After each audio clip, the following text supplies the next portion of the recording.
चाहे इस तरफ या उस तरफ।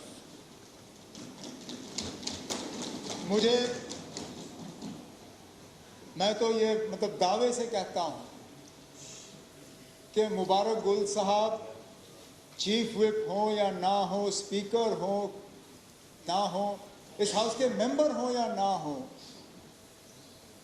इनकी इज्जत करने में किसी भी तरफ से कोई कमी नहीं आएगी। इनका जो कंट्रीब्यूशन रहा है, इनका जो तजुर्बा रहा है और इनकी जो सियासी सोच है, आज इस मौके का फायदा लेते हुए मैं हाउस के सामने बयान करता हूं। मेरे कुछ यहाँ बैठे हुए साथियों को याद होगा, आपको अच्छी तरह से याद होगा स्पीकर साहब, शायद सलाथिया साहब को भी हाँ याद होगा।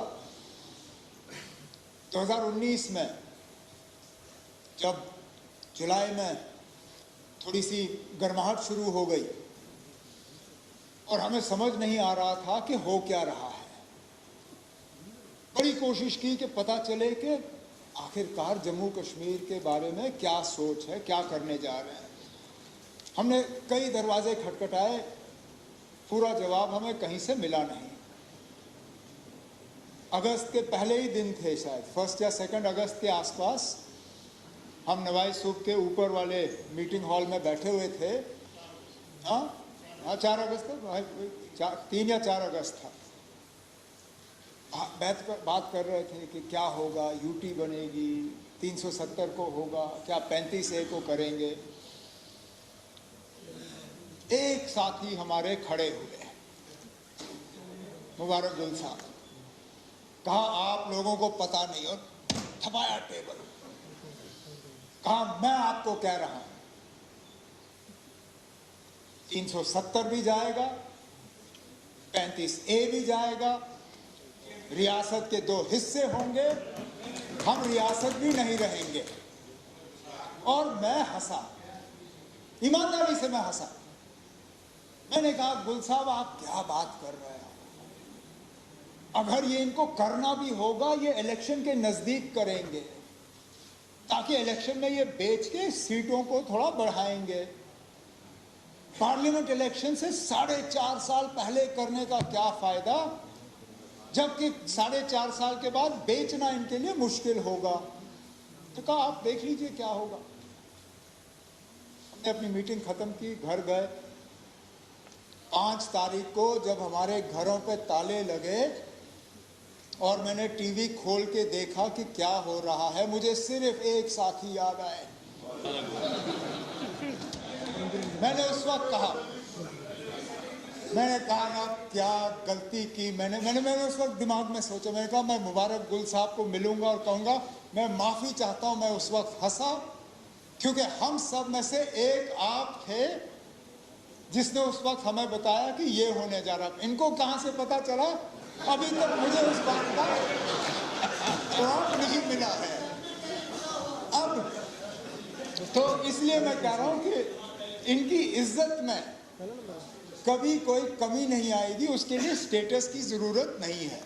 लेकिन अब हम मुद्दे पे आ जाते हैं। स्पीकर साहब, रूलिंग पार्टी के चीफ विप का एक जरूरी रोल रहता है। क्या उस रोल में तनख्वाह और गाड़ी और ये सब देने की जरूरत है? हमें लगता है नहीं, क्योंकि ठीक इसी तरह फिर ऑपोजिशन पार्टी का भी, और खासकर वो ऑपोजिशन पार्टी जिसकी तादाद ज़्यादा हो, जहां leader of the opposition ministerial rank रखता हो, कल को ये कहेंगे ना अगर हमारा लीडर भी मिनिस्ट्रियल रैंक रखता है तो हमारा चीफ विप भी कम से कम MOS का रैंक रखना चाहिए। ये सिलसिला रुकेगा कहाँ पे?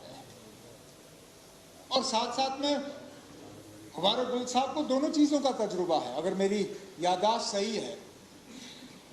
ये बिना रैंक के चीफ विप रहे हैं 2 बार, और फारूक साहब की हुकूमत में इनको कैबिनेट का दर्जा भी एज चीफ विप दिया गया था। तो आप एडवाइज़र थे, वो चीफ विप की हैसियत से नहीं थे, वो एडवाइज़र की हैसियत से आपको रैंक मिला था। लेकिन फारूक साहब की हुकूमत में एज चीफ विप आपको कैबिनेट का एक दर्जा दिया गया था। अभी तक मैं समझ नहीं पाया हूं कि उस दर्जे में मिलने और ना मिलने में आपके काम में कोई फर्क तो नहीं आया, क्योंकि मेरे साथ आप बिना रैंक के चीफ विप रहे अभी भी, और उस वक्त आप थे। मुझे नहीं लगता है कि ये दर्जा देने की जरूरत है। और दूसरी बात, जो आपने अब कागज असेंबली के साथ शेयर किए, हमारे साथ भी शेयर करिएगा, क्योंकि हम फिलहाल तो हम रियासत है नहीं। आपने कई रियासतों में देखा होगा, उन्होंने मत दिया हो, हम बदकिस्मती से अभी भी यूटी हैं। यूटी विद असेंबली 2 ही हैं, पौंडीचेरी, दिल्ली और हम तीसरे। जहां तक हम समझ पाए हैं अभी इस तरह की प्रोविजन किसी और यूटी में है नहीं। लेकिन चीफ विप का रोल, किस तरह हम इनकी मदद कर सकें गवर्नमेंट के तरफ से, पार्टी के तरफ से, वो हम कर लेंगे। लेकिन इसको एक फॉर्मल स्ट्रक्चर बिल की सूरत में देना, वो हम मुनासिब नहीं समझते। इसलिए मैं ऑनरेबल मुबारक गुल साहब से मौतबाना गुजारिश करूंगा कि वो अपना बिल जो है वापस लें।